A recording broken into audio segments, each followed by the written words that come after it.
안녕하세요. 오늘은 홉스의 리바이어던 두 번째 시간입니다. 지난 시간에 홉스의 형이상학과 방법론을 중심으로 살펴봤다면 오늘은 홉스의 정치 철학을 살펴볼 예정입니다. 실제로 홉스는 그 정치적인 문제, 사회적인 문제에 훨씬 더 많은 관심을 가지고 있었고요. 사실은 형이상학이나 그 방법론, 그것들은 다 사실은 이 정치적인 자신의 견해, 자신의 정치적인 견해를 뒷받침하기 위해 사용됐다라고 볼 수 있습니다. 물론 그 자체로 의미를 가지고 있지만, 사실은 홉스의 체계 내에서는, 이 피라미드식 체계 내에서는 가장 위에 있는 이 윤리학 또는 그 중간에 있는 윤리학의 기초에서 이제 세 번째 그 정치이론 또는 시민론이 이제 가장 중요한 부분을 차지하고 있는 거죠.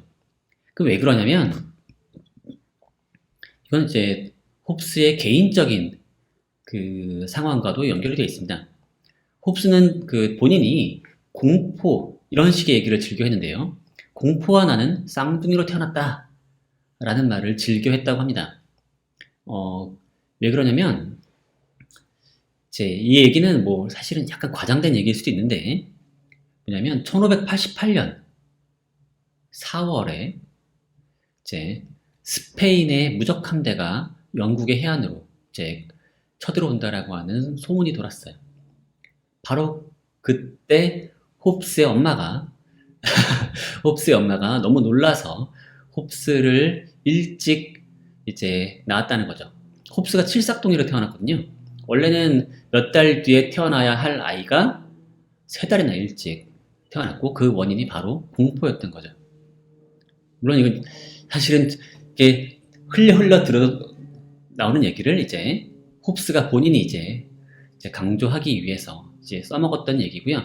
그리고 이 공포에 대한 강조는 사실 이 태생뿐만 아니라 홉스가 홉스가 91세까지 살았는데 90년 동안의 생애 동안 90년의 그 생애 동안 계속 존재했던 겁니다.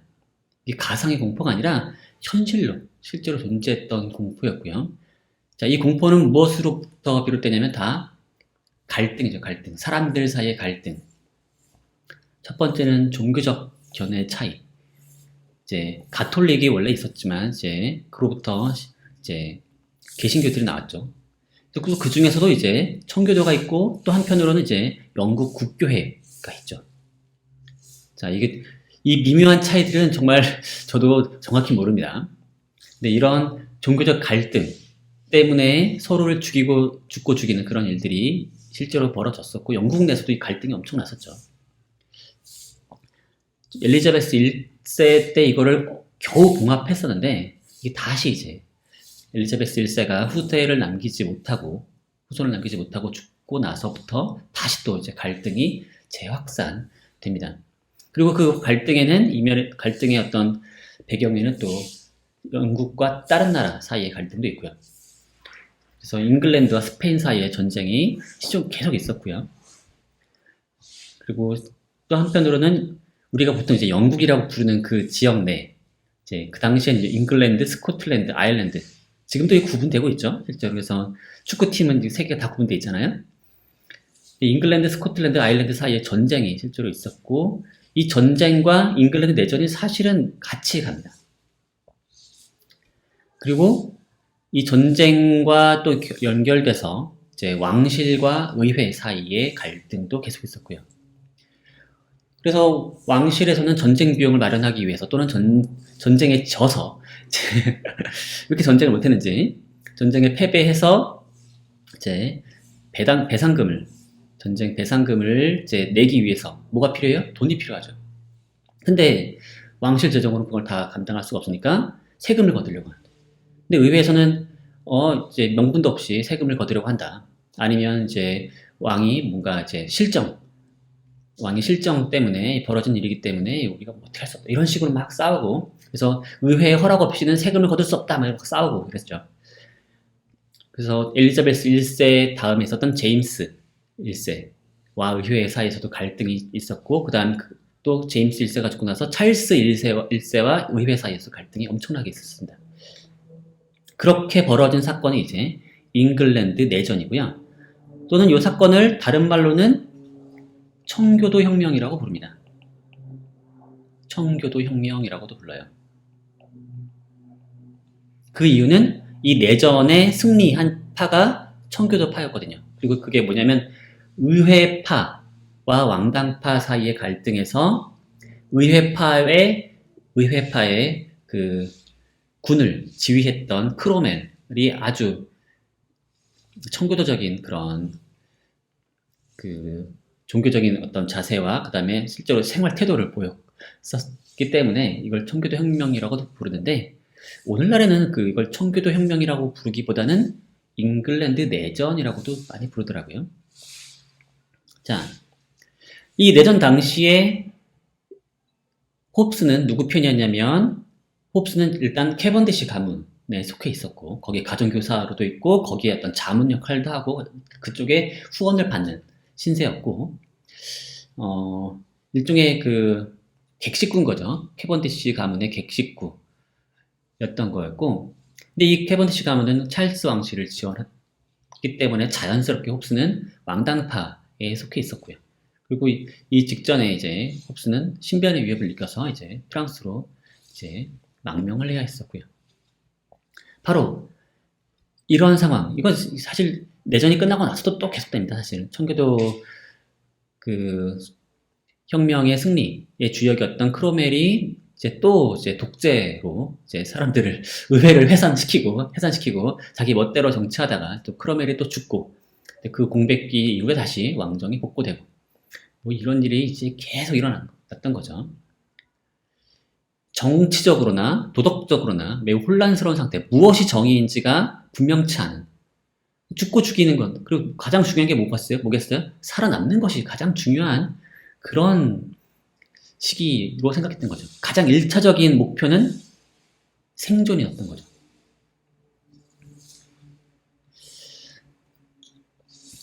홉스는 바로 그걸 이제 몸으로 이제 느꼈던 사람이고, 그래서 이게 개인적으로 그게 가장 너무나도 강렬한 그런 동기였던 것 같아요.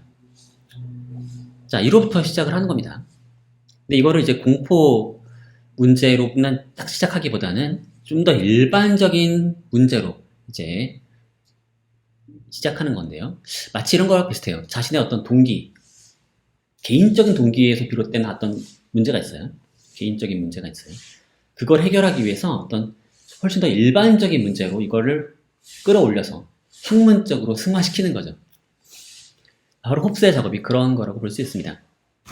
자, 바로 정념으로부터 시작하는 건데요. 사실은 그 모든 이제 세계의 모든 것들은 이제 물질과 그것의 운동으로 이루어졌다고 생각을 했고, 사실은 인간의 가장 중요한 요소 두 가지, 사고력, 그러니까 이해력과 정념 두 가지 모두 운동으로 취급하고 싶어 했습니다. 그래서 내적으로 뭔가 이제 운동이 있다는 겁니다. 자, 그래서 노력이라는 표현을 쓰는데요. 자, 뭐냐면 우리가 인간의 운동 중에는 두 가지 운동이 있습니다. 하나는 생명운동, 바이털 모션이 있고요. 그건 뭐냐면 뭐 혈액계의 어떤 순환, 아니면 호흡, 뭐 이런 등등은 우리가 뭔가 의도적으로 하지 않는 거죠. 의도적으로 하지 않더라도 저절로 일어나는 일들이죠. 숨 쉬는 것 여러분 뭐 이렇게 의식적으로 합니까? 아니죠. 여러분 의식하지 않아도 저절로 숨을 쉬고 있죠. 피가 도는 거. 심장을 제가 통제하나요? 아니잖아요. 그런 건 이제 그 생명의 운동이라고 해서 자발적인 운동과 상관없이 그냥 알아서 작동하는 겁니다. 내가 주체적으로 자발적으로 뭔가를 의도해서 그걸 하는 게 아니라는 의미에서 이제 그냥 생명운동이고, 나머지 하나는 동물운동이라고 불렀어요. 애니멀 모션이라고 했는데, 이 애니멀 모션은 일종의 자발적 운동이에요. 내가 스스로 손을 들어야지, 이쪽 손을 들어야지, 고개를 숙여야지, 이런 것들이 다 이제 애니멀 운동, 동물 운동 또는 이제 자발적 운동이라고 했습니다.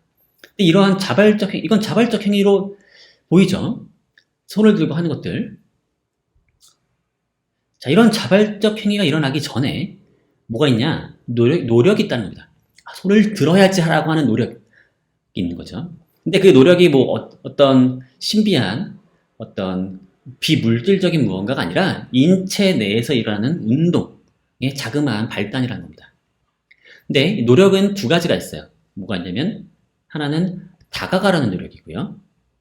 다가가려는 노력이고 또 다른 하나는 멀어지려는 노력입니다.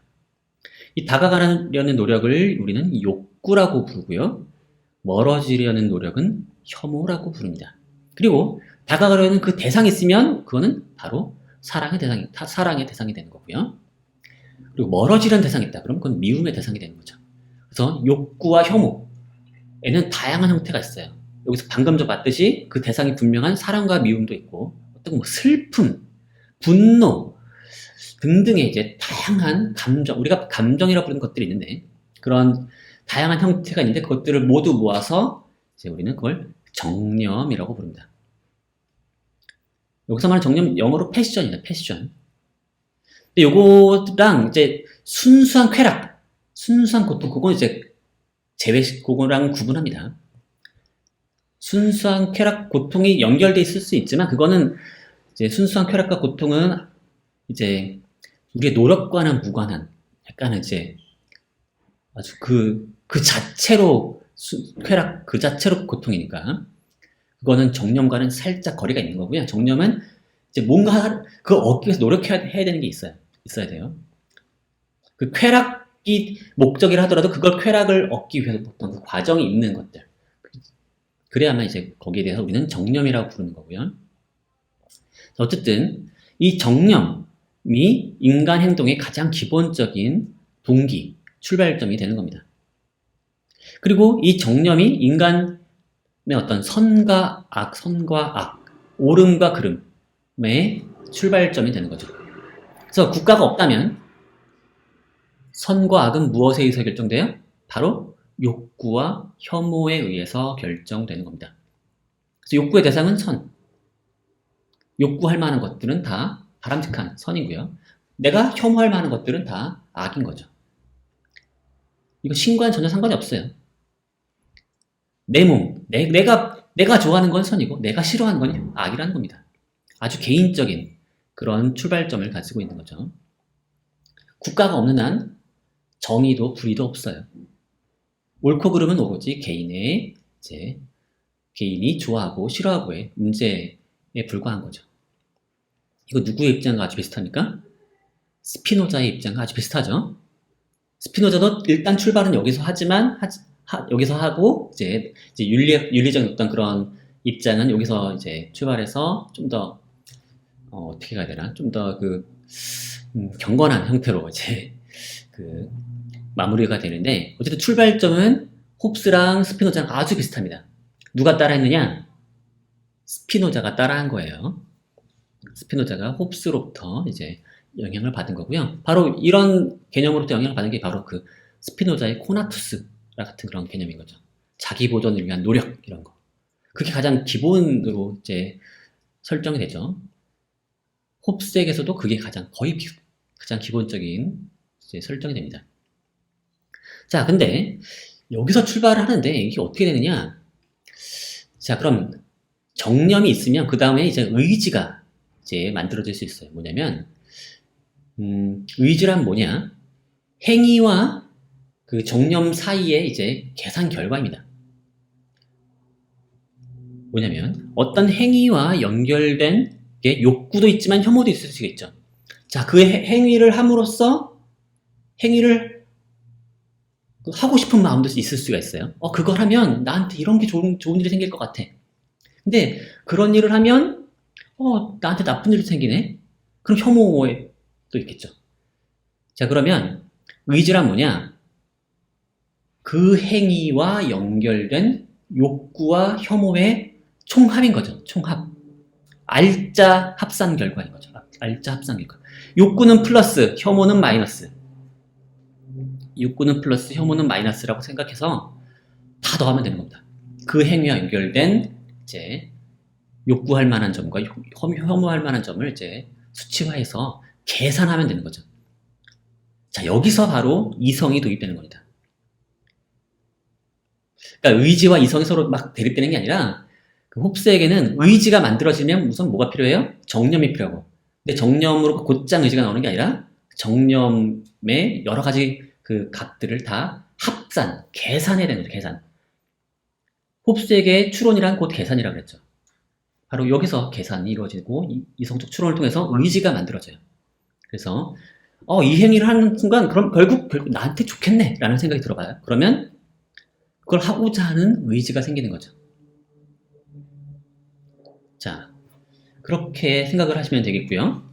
그렇게 의지라고 하는 거는 근데 이런 식의 의지는 인간만 가지고 있는 게 아니라 동물도 가지는 겁니다. 동물도 의지를 가지고.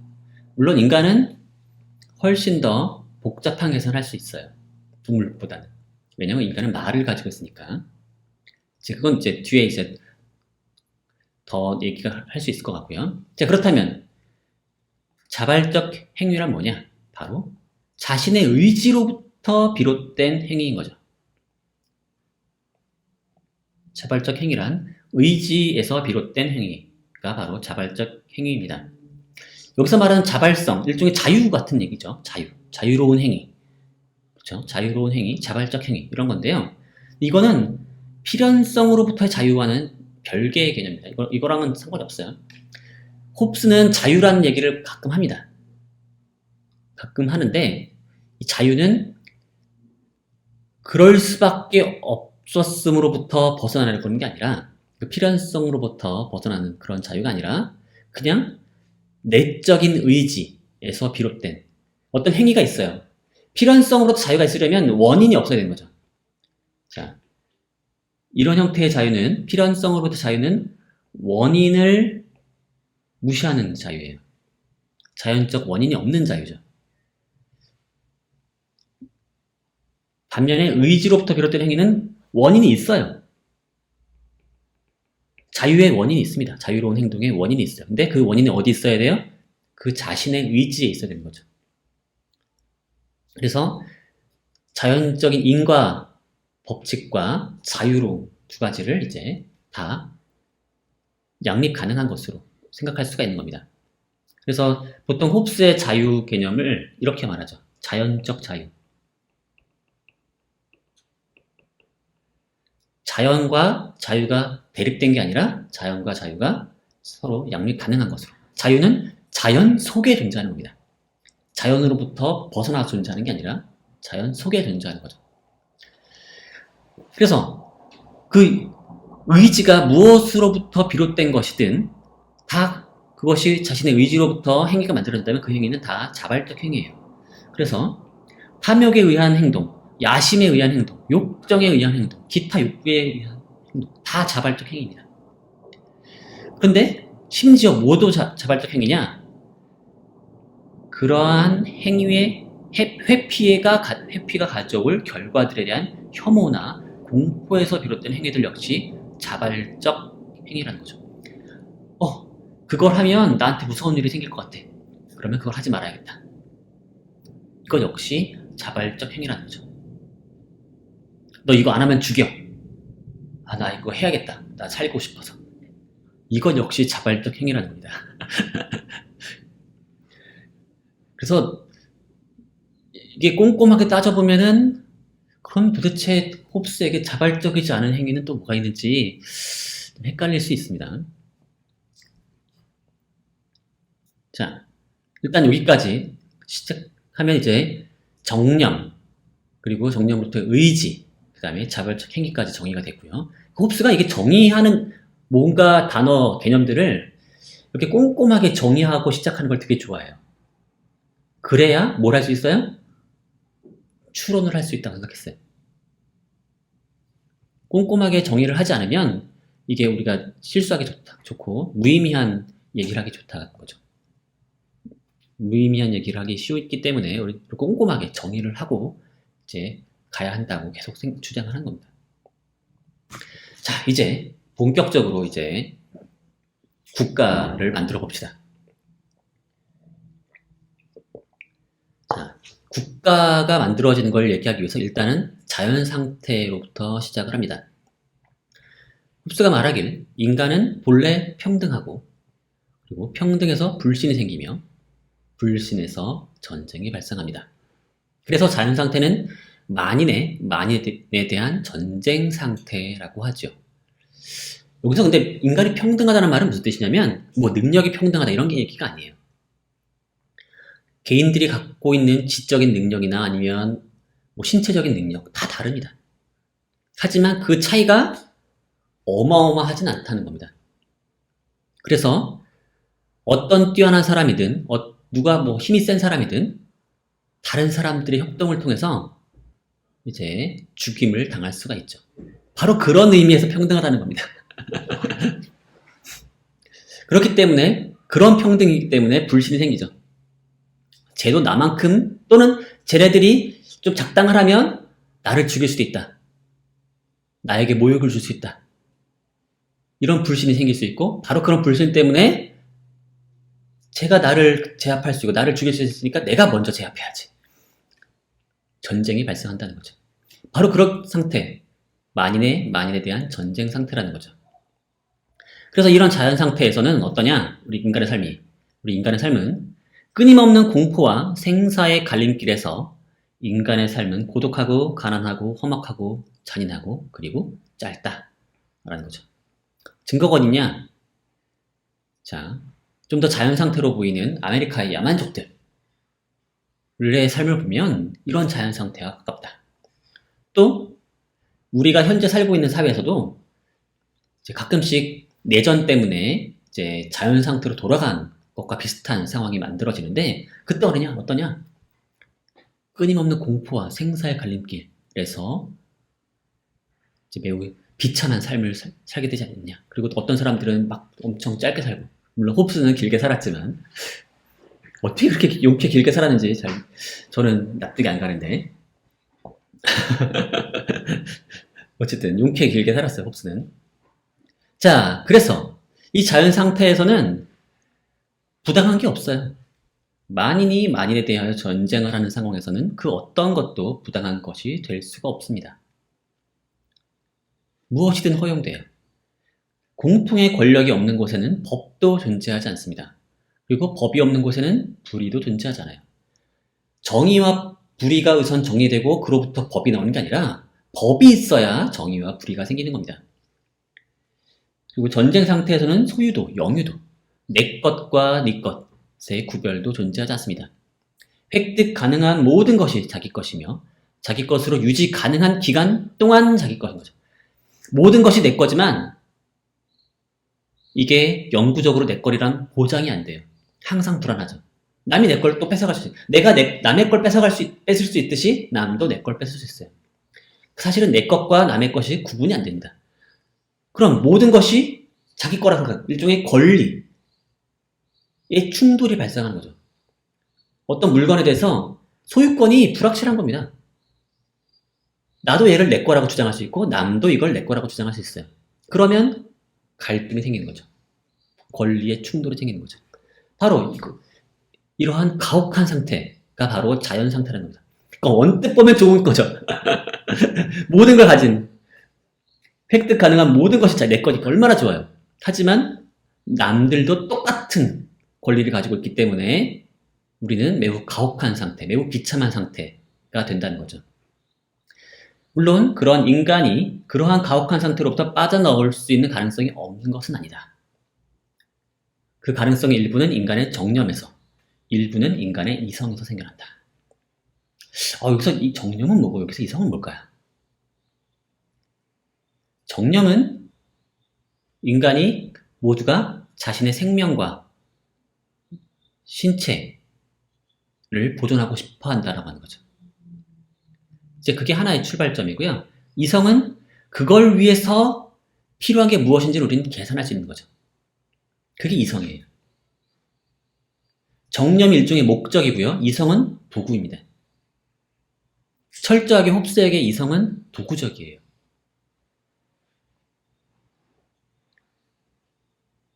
자, 그러면 바로 이 이성 덕분에 뭐가 만들어질 수 있느냐? 자연법이 만들어질 수 있는 겁니다. 자, 일종의 자연권은 일종의 그 정념과 연결돼 있어요. 정념과. 자연권이 정념이고 자연법이 이성이라고 봐도 무방합니다. 그래서 자연권은 뭐냐? 생명 보존을 위한 행위의 자유죠. 자, 이게 자연권이에요. 누구나 그런 자유를 가지고 있습니다. 생명 보존을 위한 자유를 가지고 있어요. 그래서 자연 상태에서 자연권은 다음과 같이 얘기할 수 있습니다. 만인은 만물에 대한 권리를 가지며 심지어는 다른 사람의 신체에 대해서까지도 권리를 갖는다. 여기서 말하는 권리는 뭐냐? 딴 사람들을 해쳐도 되고 죽여도 되는 거죠. 이처럼 만인이 만물에 대하여 자연적 권리를 갖는 상황이 지속되는 한 어느 누구도 천수를 안전하게 누릴 수 있는 보장이 없다. 내가 남의 신체에 대해서 그런 권리를 가지는 것처럼 남도 나의 신체에 대해서 똑같은 권리를 가지는 거죠. 내가 힘이 세더라도 남들이 한 몇 명 모여가지고 적당해가지고 밤에 몰래 내 집에 쳐들어오면 어떻게 제가 그걸 막을 수 있겠습니까? 그렇죠? 바로 이로부터 이러한 상태, 누구나 자연권을 가지는 이런 자연 상태에서는 이러한 비참한 상태가 귀결되는 거죠. 따라서 이로부터 다음과 같은 자연법이 무엇으로부터? 이성으로부터 도출되는 거죠. 자, 이런 상황을 우리가 곰곰이 생각해보면 이거로부터 탈출하려면 뭐가 필요하냐? 이런 생각을 해야 되는 거죠. 그로부터 다음과 같은 어떤 명령이 도출돼요. 모든 사람은 달성될 가망이 있는 한 무엇을 얻기 위해 노력해야 한다. 뭘까요, 여기서는? 바로 평화입니다. 모든 사람은 달성될 가망이 있는 한 평화를 얻기 위해 노력을 해야 되고요. 이게 제일 자연법이에요. 단, 평화가 달성될 가망이 없다면 어떻게 되죠? 자, 이게 조건부죠. 달성될 가망이 있을 때는 평화를 얻기 위해 노력을 해야 되는 거고, 평화가 달성될 가망이 없으면 전쟁을 위해 최선을 다해야 되는 거죠. 전쟁에서 이기기 위해서 뭐든 해도 돼요. 그러니까 평화를 얻기 위해 노력해야 되는 건 언제만 필요한 거예요? 언제만 그 의무가 되는 거냐면 평화를 달성할 수 있는 가망이 있을 때만 이 노력이 의무가 되는 겁니다. 자, 그 다음에 두 번째 자연법인데요. 인간은 평화와 그리고 자기 방어가 보장되는 한 또한 다른 사람들도 다 같이 그렇게 할 경우 만물에 대한 이러한 권리, 위에 말했던 이 자연권 있죠. 이 권리를 기꺼이 포기하고 자신이 타인에게 허락한 만큼의 자유를 타인에 대해 갖는 것으로 만족해야 한다는 겁니다.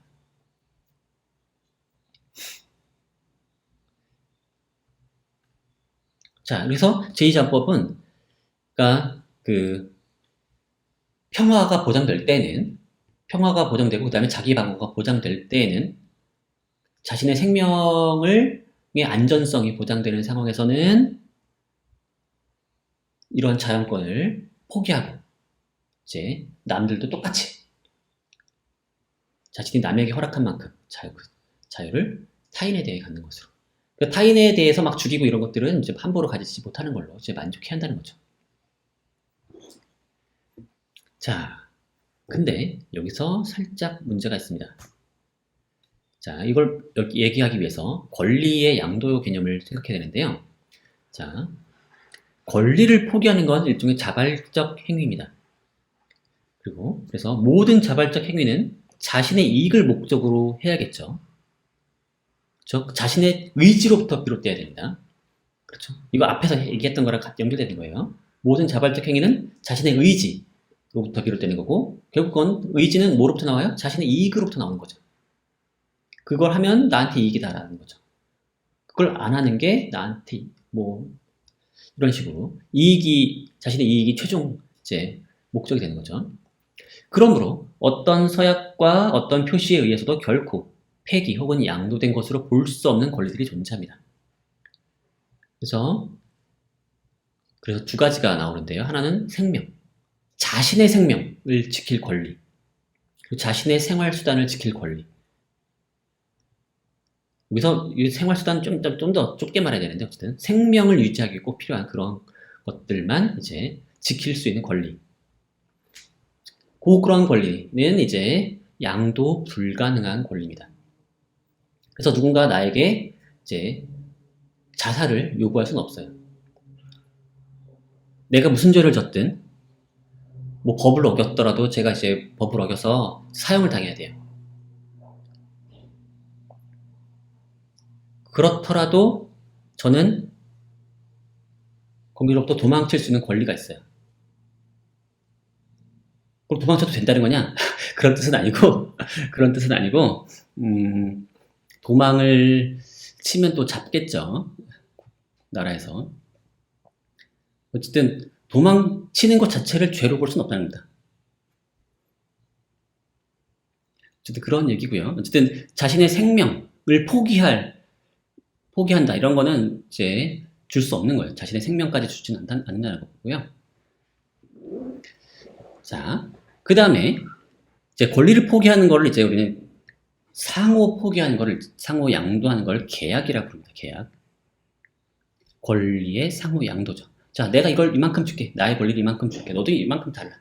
자, 이게 이제 권리의 상호 양도로서의 계약이고요. 자, 여기서부터 이제 좀 더 복잡한 형태의 계약이 있는데, 그게 이제 신의 계약이라고 부르는 겁니다. 신의 계약. 또는 뭐 약정, 뭐 이제 이렇게도 부를 수도 있을 것 같은데, 그거 뭐냐면 권리를 지금 당장 서로 주고받는 게 아니에요. 예를 들어서 우리가 돈을 주고서 물건을 나중에 받을 수 있죠. 우리가 보통 인터넷 쇼핑을 하면은 돈을 먼저 주고서 물건을 나중에 받을 때가 있죠. 또는 우리가 돈을 결제했다고 치고 돈이 실제로 나중에 넘겨지는 경우도 있죠. 자, 그런 게 일종의 나중에 받는 거. 이게 채무죠, 채무. 자, 내가 돈을 주고 물건을 열흘 뒤에 받기로 했어요. 그럼 물건을 나에게 줘야 되는 사람은 일종의 채무를 가진 거죠. 저에게 빚을 진 거예요. 그러면 그 채무를 나중에 이행하기로, 열흘 뒤에 이행하기로 계약한다. 자, 이런 형태의 계약을 이제 신의 계약이라고 부르는 겁니다. 적어도 둘 중에 한 명이, 계약 당사자 중에 한 명이, 적어도 한 명이 그 채무를 나중에 이행하기로 계약을 하는 거죠. 근데 이런 종류의 계약은 모두가 뭘 필요로 하느냐? 신뢰를 필요로 해요. 상대방이 약속을 지키겠지라고 하는 신뢰에 기초한 거죠. 열흘 뒤에 주기로 해놓고서는 열흘 뒤에 물건을 저한테 주기로 했는데 그 사람이 물건을 안 주고 튀었어요. 그럴 위험이 분명히 있는 거죠. 자, 그런데 이런 신의 계약이 자연 상태에서는 다 무효입니다. 왜 무효일까요? 만인이 서로 다 전쟁 상태잖아요. 만인의 전쟁 상태에서 이런 계약을 서로 말로 주고받았으면 이건 다 무효입니다. 왜냐하면 그런 약정된 채무를 강제할 수 있는 충분한 권리와 힘을 가진 존재가 없기 때문인 거죠. 다시 말해서 물건을 주기로 했는데 그 사람이 튀었어요. 근데 그 사람을 처벌할 수 있는 힘을 가진 사람이 존재하지 않는다면 이 신의 계약은 이제 성사될 수가 없는 거죠. 결국 신의 계약이 이제 무효가 안 되려면 뭐가 필요하다? 그 약정된 채무를 이행하도록 강제할 수 있는 충분한 권리와 힘을 가진 공통의 권력이 존재해야 되는 거죠. 내가 약속을 이행하지 않으면 내가 벌을 받고, 상대방이 약속을 안 지키면 상대방이 벌을 받을 수 있는, 그런 벌을 줄 수 있는 그런 막강한 힘을 가진 존재가 필요한 거죠. 그게 바로 리바이어던인 거죠. 원래 리바이어던이란 말 자체가 어디서 온 거냐면 이제 바다 괴수, 이제 전설의 바다 괴수인데요. 이런 바다 괴수와 같은 존재가 필요한 겁니다. 그래서 인간들이 모여가지고 이런 바다 괴수를 하나 하나 추대해서 바다 괴수한테 우리를 지배할 수 있는 그런 권한을 주는 거죠.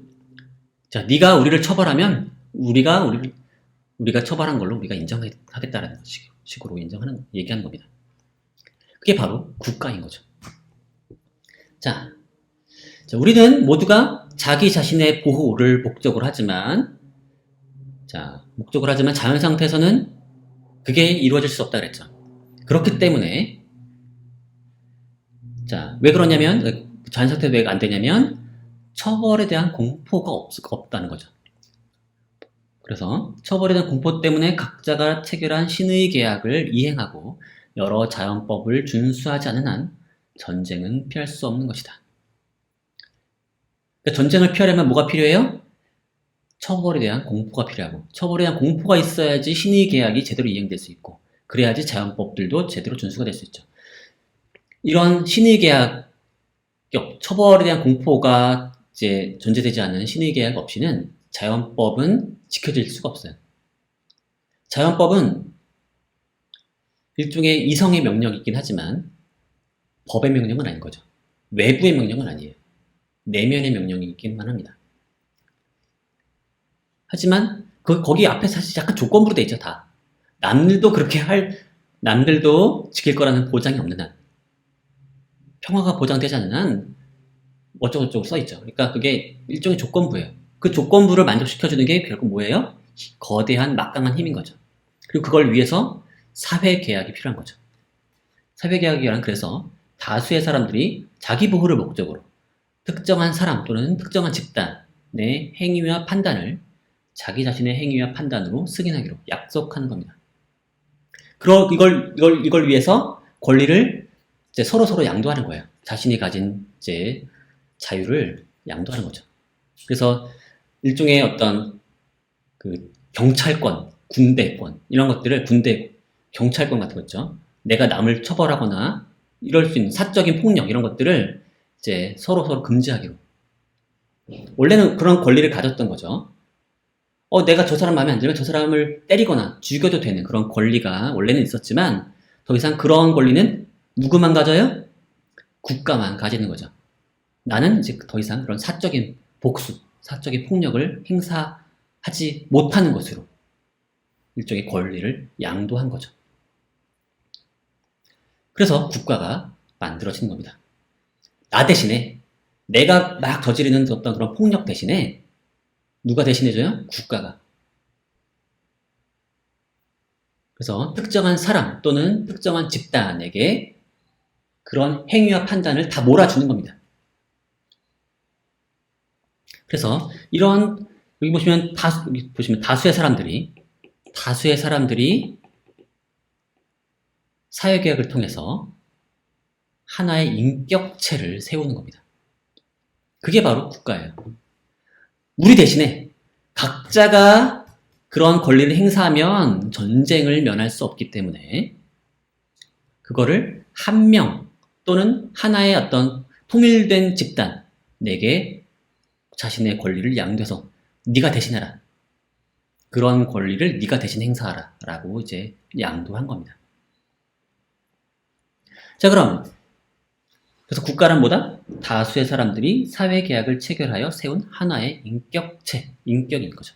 그래서 그 인격을 우리는 주권자라고 부르어요. 추상적인 말로 주권자. 예를 들면 군주정에서는 그 군주, 왕이 주권자가 되는 거죠. 귀족정에서는 귀족들이 이제 주권자가 되는 거고요. 자, 그러면 이 주권자 말고 나머지 사람들은 이제 그 주권자의 백성이 되는 거죠. 자, 여기서 조심할 점은 뭐냐면 우리가 계약을 누구랑 맺은 거냐면 여기 있는 사람들끼리 맺은 거예요. 자, 이 사람과 이 사람들이 서로 계약을 맺은 거예요. 이 사람들이 서로 계약을 맺은 거지. 사람이 왕과 계약을 맺은 건 아닙니다. 여기서 주권자는 계약을 통해서 사회계약을 체결해서 세운 인격체인 거지. 그러니까 주권자는 사람들이 사회계약을 체결해서, 국민들이 사회계약을 체결해서 세운 거예요. 그 계약의 당사자가 아닙니다. 계약의 당사자가 아니에요. 이거 아주 조심해야 할 점입니다. 우리가 왕과 계약을 맺은 게 아니라 이제 다른 백성들과 계약을 맺은 거죠. 물론 이제 이런 계약이 발생하는 방식에는 두 가지가 있을 수 있습니다. 실제로 많은 사람들이 모여가지고 한 사람을 추대해서 그 사람에게 이제 그 행위와 판단을 위임하자라고 이제 그들끼리 이제 계약을 체결해서 국가를 설립할 수도 있고요. 다른 한편으로는 한 명의 힘센 사람이 이제 힘으로 계약을 강요할 수도 있죠. 너희들끼리 계약을 체결하지 않으면 내가 너희들을 죽여버릴 거야. 못 살게 굴 거야. 뭐 이런 식으로 해서 이제 사회 계약을 강요할 수도 있습니다. 하지만 그런 공포에 의해서 맺어진 사회 계약이라 하더라도 다 합법적이에요. 그리고 그건 다 자발적인 이제 행위의 산물인 거고요. 앞에서 그랬죠. 공포로부터 비롯된 행위도 자발적 행위라고 그랬잖아요. 그래서 이제 설립 과정이 어떻게 됐든 주권자는 이런 방식으로 이제 나머지 사람들의 계약을 통해서 세워지는 거고요. 이 주권자는 무제한적이고 그리고 무조건적인 권리를 가집니다. 그래서 백성들은 이제 통치 형태를 마음대로 변경할 수가 없고요. 주권자의 주권을 박탈할 수도 없고요. 주권자의 행위를 비난하거나 처벌할 수도 없어요. 주권자의 권리는 분할될 수도 없고요. 그러니까 주권자의 권리가 뭐 입법권, 뭐 사법권, 뭐 행정권 이렇게 뭐 세 개로 나눠가지고 오늘날 현대 국가에서는 이제 그 삼권 분립 이렇게 돼 있죠. 근데 그래서 삼권 분립이 있어서 서로 견제하잖아요. 근데 그 추상적인 차원에서는 사실 주권자의 권리가 분할될 수 없다라고 이제 홉스는 얘기하고 그게 분할되면 오히려 혼란을 초래한다라고 홉스는 주장합니다.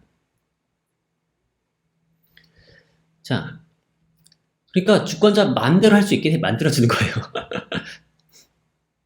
그러니까 법에 의한 통치 이런 거 바라지 않습니다. 홉스는. 중요한 건 뭐예요? 단일한 어떤 인격이 비중이에요. 단일한 인격. 그게 정말로 한 명일 필요는 없는데 되도록이면 한 명이면 좋죠. 편하죠. 하지만 중요한 건 통일된 어떤 입장, 통일된 판단 그게 중요해서 어떤 갈등이 벌어지면 안 된다는 겁니다. 갈등이 벌어지면 뭐가 만들어져요? 개개인들 사이에 싸움이 벌어지는 거죠. 그걸 막기 위해서 우리는 뭘 했다는 거예요? 한 명에게 그런 판단과 권리를 다 양도했다는 거죠. 그게 바로 홉스의 이제 핵심적인 정당한 논변입니다. 왜 하필 이런 식으로 해야 되느냐? 자, 그럼 민주정으로 이렇게 하면 국민은 일종의 노예가 되는 거 아니냐? 또 그리고 왕이 좀 이상한 왕을 세웠으면 걔가 정말 백성들을 못 살게 굴 수도 있지 않느냐? 다양한 의구심이 들 수 있죠. 이때 홉스가 하는 말은 아주 좀 편리합니다. 통치 형태를 불문하고 인간이 겪는 그 어떠한 극심한 불편도 내란에 따르는 비참과 공포의 재난에 비하면 또한 법에 대한 복종도 없고 약탈과 복수를 못하도록 그들의 손을 묶는 강제력도 없이 즉 지배자 없이 살아가는 사람들의 분열 상태에 비하면 아무것도 아니다. 이게 문장이 너무 길어서 그런데 그러니까 뭐냐면 다른 통치 뭐 귀족정을 하든 민주정을 하든 다 불편이 있다. 일단 그런 식이고 그 다음에 그 불편 중에서 가장 심한 불편이 뭐냐? 내란인 거죠. 내란.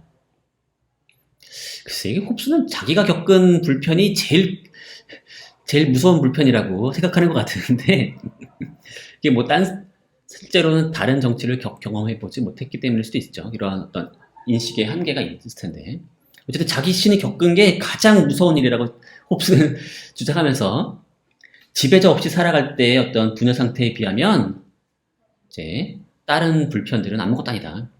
그러니까, 그 불편들은 감수해야 한다는 거죠. 만약에 그 불편을 감수하지 않으려고 좀 이상한 일을 한다 그러면 결국 또 무슨 일이 벌어져요? 내란이 벌어지겠죠. 왕이 좀 못된 짓 한다고 반항하고 이러다 보면 또 무슨 일이 벌어져요? 쿠데타 벌어지고 또 전쟁이 일어나겠죠.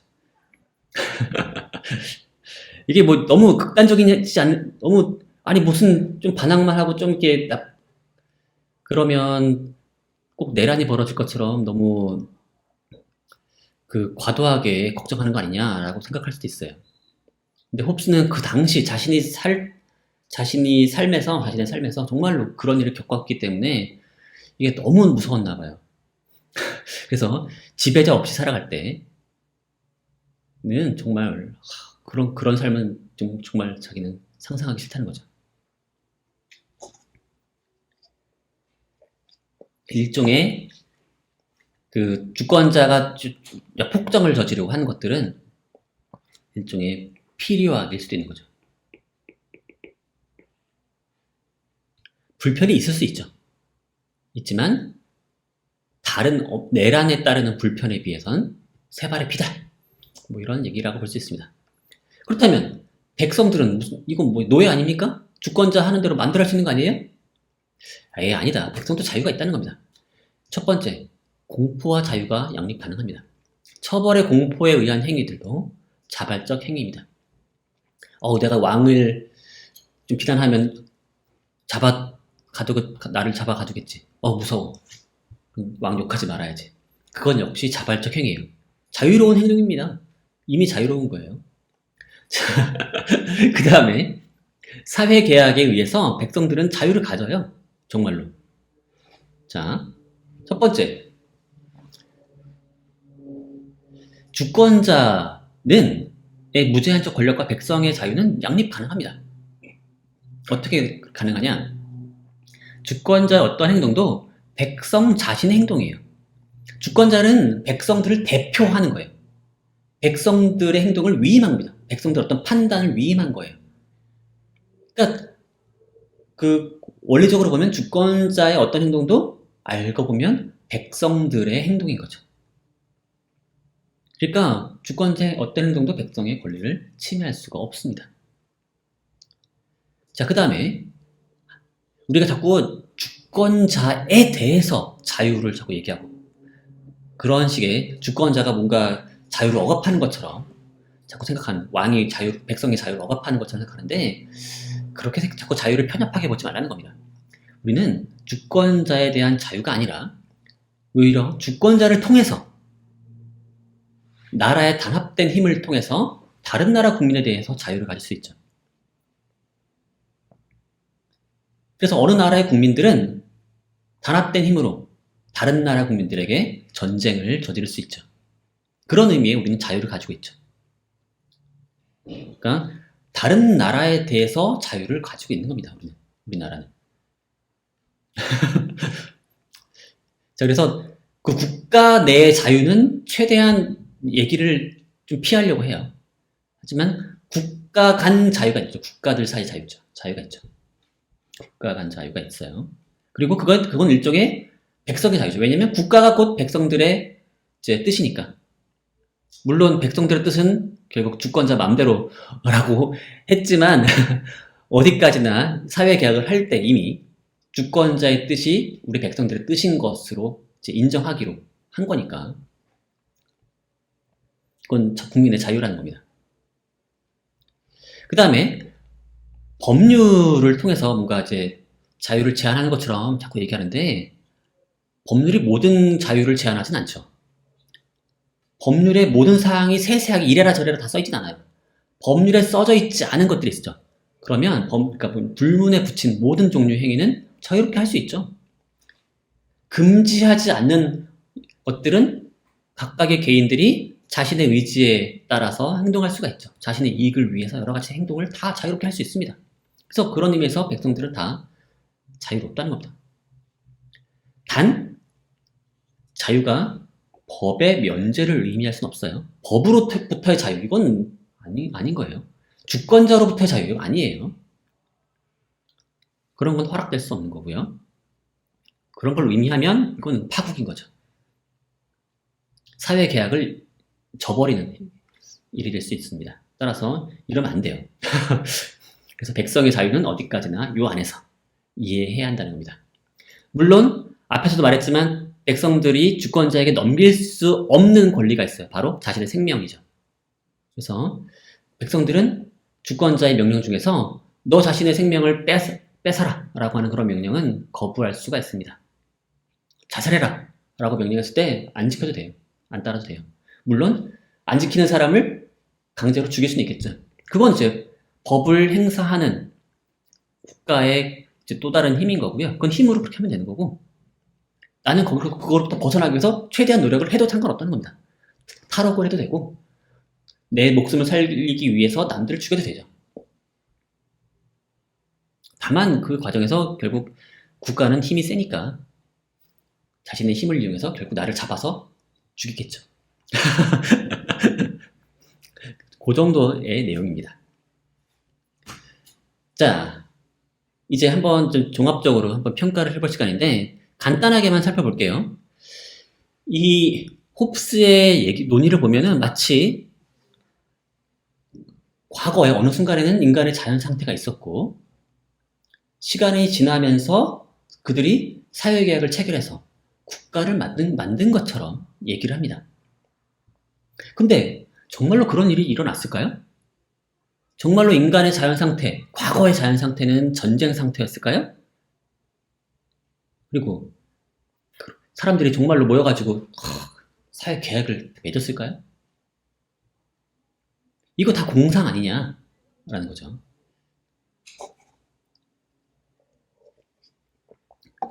자, 맞습니다. 공상 맞죠. 홉스의 자연 상태는 사실 아주 가상의 상태입니다. 자, 그래서 리바이어던에서 홉스는 이렇게 말해요. 자신의 논증은 정말로 벌어진 일에 대한 서술이 아니라 당시처럼 내란이 빈번히 일어나는 비참한 상태에서 벗어나기 위해 무엇이 필요한지에 대한 일종의 이성적 추론이라는 거죠. 정말로 국가가 그런 식으로 형성됐다라는 인간의 과거 역사를 보여주는 게 아니라 인간에게 어떤 비참한 상태, 내란과 같은 비참한 상태로부터 벗어나기 위해 무엇이 필요한지를 이성적으로 추론해서 그거를 이제 만들어낸 거라는 거죠. 이건 결국 일종의 국가의 필요성에 대한 정당화 논변이라는 거죠. 그러니까 국가가 이런 식으로 형성됐다라고 하는 서술이 아니라 국가가 바로 이런 이유 때문에 필요하다라고 하는 정당화 논변에 가까운 거죠. 그리고 이걸 정당하기 위해서 특히 이제 예를 들면 국가의 어떤 그 주권자의 권리의 분할 불가능성을 논증할 때 다음과 같은 분석을 합니다. 이건 약간 경험적인 분석이 들어가는 건데 뭐냐면 당시 상황이에요. 진짜 과거의 자연 상태가 아니라 사실은 홉스가 분석한 상태는 현재 상태인 거죠. 현재 그 만약 권력들, 뭐 입법, 행정, 세금 징수, 뭐 학설 통제 등등의 이런 권력들이 영국에서는 특이하게도 이제 왕과 귀족들, 학원들에게 분할되어 있다라고 하는 그런 견해가 이제 사실 있었어요. 근데 그런 견해가 없었더라면, 이런 권력이 이제 서로 분할되어 있다라는 견해가 애초에 있지 않았다면, 국민들은 결코 분열하거나 내란에 빠지지 않았을 것이다. 라는 거죠. 자, 이런 식으로 자신의 어떤 주장이 그러니까 실제로 벌어진 일에 대한 주장이라기보다는 일종의 그랬으면 더 나았을 것이라고 이제 얘기를 하는 거죠. 그리고 이런 얘기는 뭐랑 비슷하냐면 현대의 그 죄수의 딜레마라고 하는 그 게임 이론 있죠. 그거랑 아주 유사합니다. 자, 여기 보세요. 그 둘 중 하나가 배신하면 이제 죄수가 2명이 걸렸어요. 그러니까 2명이 잡혀 들어갔어요. 죄수 A가 있고 죄수 B가 있습니다. 근데 둘 다 침묵을 하면 그 죄를 제대로 그러니까 자백을 하지 않으면 풀려날 수가 있어요. 6개월만 복역하고서. 둘 다 자백을 안 하면, 둘 다 침묵하고 끝까지 참으면 이제 6개월씩 복역을 할 수 있습니다. 사실은 A와 B가 공범인 거예요. 공범인데 둘 다 이제 침묵을 하면 또 증거가 없는 거죠. 그러니까 짧게 복역하고 나올 수 있는 거예요. 근데 한 명이 배신하고서 사실은 우리가 했어요 라고 자백을 하면 이제 B가 배신하고서 A와 같이 우리가 이런 일을 했다라고 이제 자백을 하는 거죠. 그러면 A는 10년 복역을 하고 B는 바로 석방되는 거죠. 자백의 대가로. 또는 반대로 B는 가만히 있고 A가 이제 배신을 하면 A가 이제 석방되고 B는 10년이나 복역을 하는 거죠. 근데 만약에 둘 다 자백을 해버리면, 둘 다 배신해서 자백을 하면 5년씩 복역을 합니다. 자, 이런 이제 설정 하에서 우리는 어떤 행동을 해야 될까요? 여러분이 만약에 A라면 어떻게 하는 게 좋죠? 만약에 B가 침묵한다면, 만약에 B가 침묵한다면 어떻게 하는 게 좋아요? B가 침묵한다면 A는 배신하는 게 좋겠네요. 맞죠? 석방되니까. 6개월 복역하는 것보다는 석방되는 게 좋잖아요. 맞죠? 그러니까 B가 침묵한다면 A는 배신을 하는 게 좋네요. 6개월을 복역하기보다는 석방되는 게 좋으니까. 자, 근데 B가 배신한다면 어떻게 하는 게 좋을까요? B가 배신한다면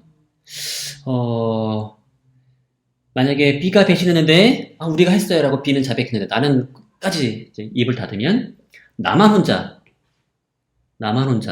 독박을 쓰게 되네요. 10년을 복역해요. 반면에 B가 배신했더라도 나도 똑같이 배신하면 5년만 같이 복역하고 나올 수가 있습니다. 그럼 어떻게 하는 게 좋아요? 또 배신하는 게 좋죠. 따라서 B가 침묵하든 B가 배신을 하든 나는 배신을 하는 게 좋아요. 근데 B도 똑같이 생각한다면 B도 배신을 하는 게 좋겠다고 생각하겠죠. 그렇다면 결과적으로 무슨 일이 벌어질까요? 결과적으로는 바로 A와 B 둘 다 배신하고서 5년씩 복역하는 그런 비참한 상태가 만들어지겠죠.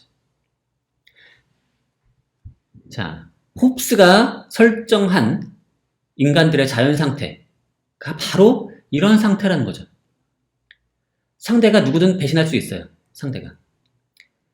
자, 상대의 배신을 막을 방법이 없는 한 나도 배신하는 게 합리적이죠.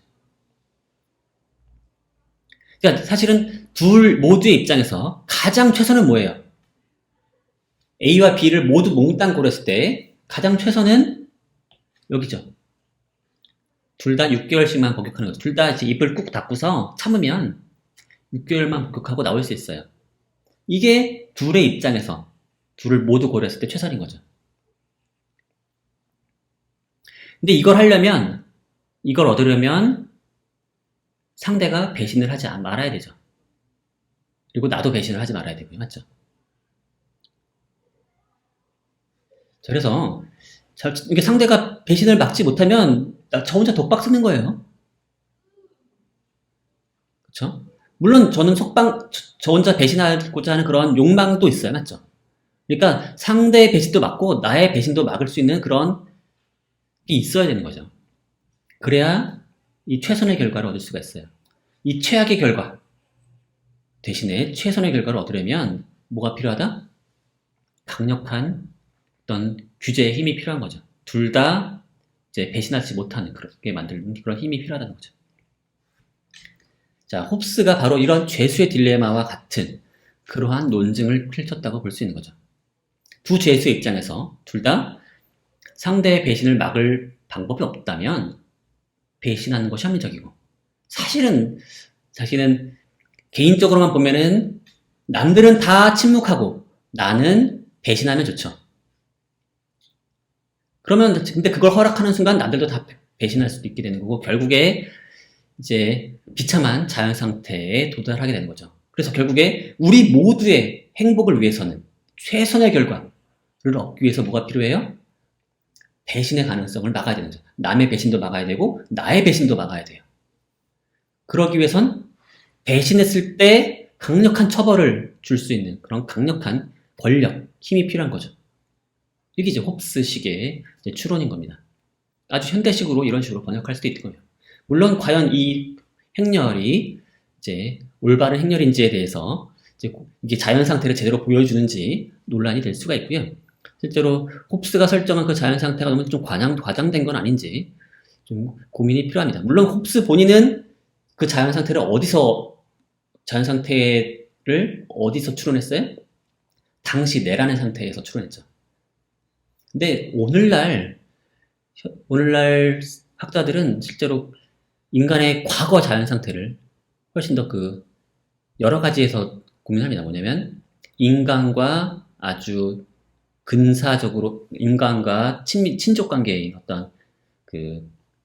인간과 친족 관계인 동물들, 침팬지나 아니면 고릴라 등등의 이제 동물들에 대한 관찰을 통해서 아니면 인간의 과거, 역사를 좀 살펴본다거나 아니면 인간의 좀 자연 상태에 가깝다라고 여겨지는 그런 생활을 보여주고 있는 그런 집단의 모습을 보면서 그런 관찰을 통한 연구들이 상당히 활발하게 이루어졌는데 그 결론은 글쎄요.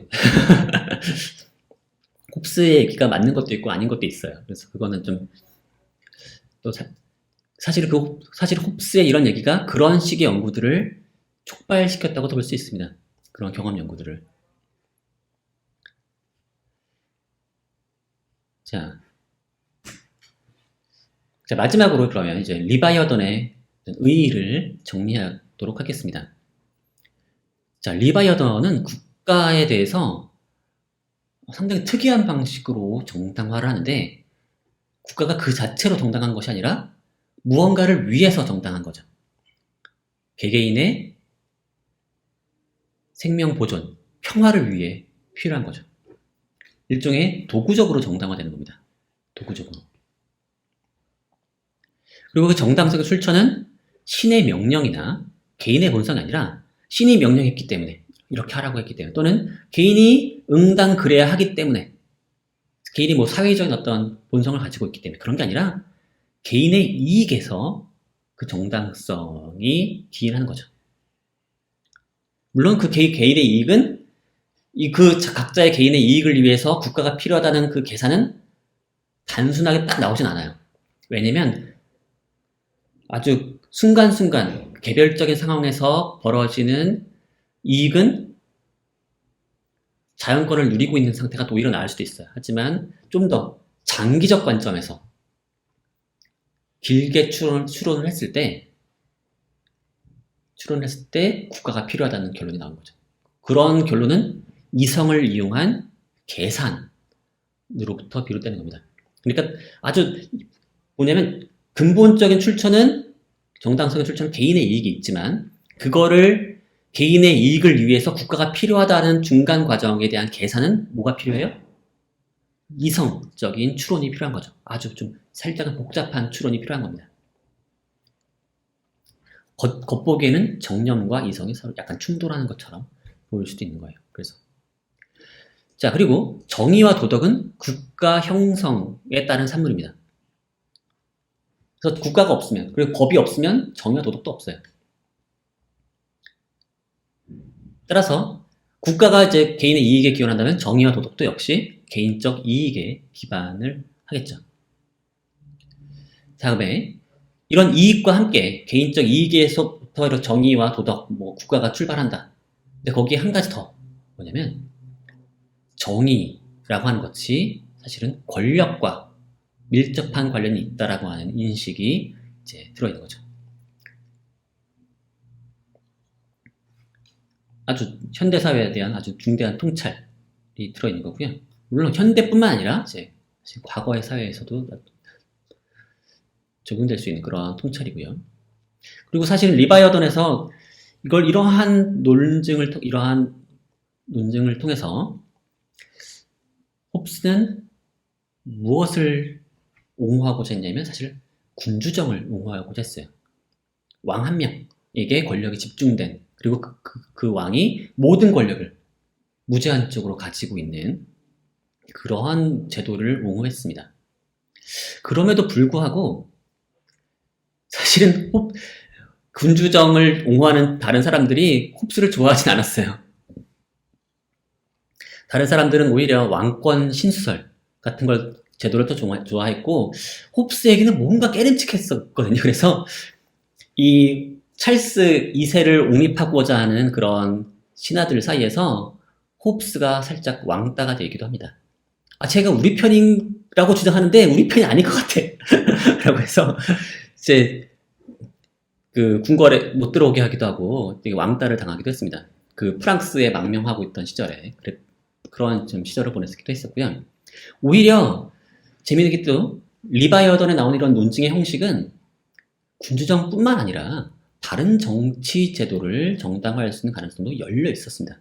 조금만 수정하면. 이게 왜냐면 정당성의 출처가 개인에 있고 개인의 이익을 도출하기 위해서 무엇이 가장 좋은지에 대한 방법이 정말로 그 집중된 그 권력인지 아니면 조금이라도 분산된 권력이 거기 도움이 되는지 그걸 살짝 좀 계산을 다시 할 수 있다면 어쩌면 다른 종류의 정치 제도가 정당화될 수도 있는 거죠. 이게 어디까지나 목적은 개인의 이익이기 때문에 이제 그 방법으로서 과연 국가가 군주정이 정당한지, 군주정이 그것을 위한 가장 효율적인 방법을 제공하는지를 꼼꼼하게 따졌을 때 그 정당화 대상이 달라질 수도 있는 거죠. 자, 그리고 이런 식의 시도가 또 매우 흥미로운 건 뭐냐면 인간의 심리학에 기초했다는 거죠. 특히 개인의 이익. 그래서 이 개인의 이익에 대한 관심, 개인의 어떤 심리에 대한 관심이 촉발되는 거죠. 그래서 개인 심리학에 기초한 자연주의적인 윤리학과 정치학의 시대를 열었다라고 볼 수 있고 바로 그 점에서 매우 근대적인 특성을 갖추고 있습니다. 또 한편으로 마지막으로는 이제 지난 시간에 얘기했던 것처럼 리바이어던은 경험주의적인 모든 사고는 감각으로부터 온다라고 하는 경험주의적 인식론의 출발점을 제공해주고 있고 그 홉스 본인은 이거를 그렇게 이제 발전시키지 못했지만은 그 뒤에 이제 로크나 흉의 경우에는 이거를 극단적 훨씬 더 철저하게 밀고 나가게 됩니다. 그게 바로 이제 영국 경험론으로 이제 만들어지게 되는 거고요. 바로 이러한 점들이 이제 리바이어던이 가지고 있는 특성이라고 볼 수 있겠고요. 재밌죠? 자, 그러면 오늘 수업 여기까지 하도록 하겠고요. 자, 여기 스피노자와 홉스에 대해서 퀴즈를 낼 테니까 자, 이거 풀어서 다음 주까지 제출해 주시면 됩니다. 그럼 모두 수고하셨고요. 감사합니다.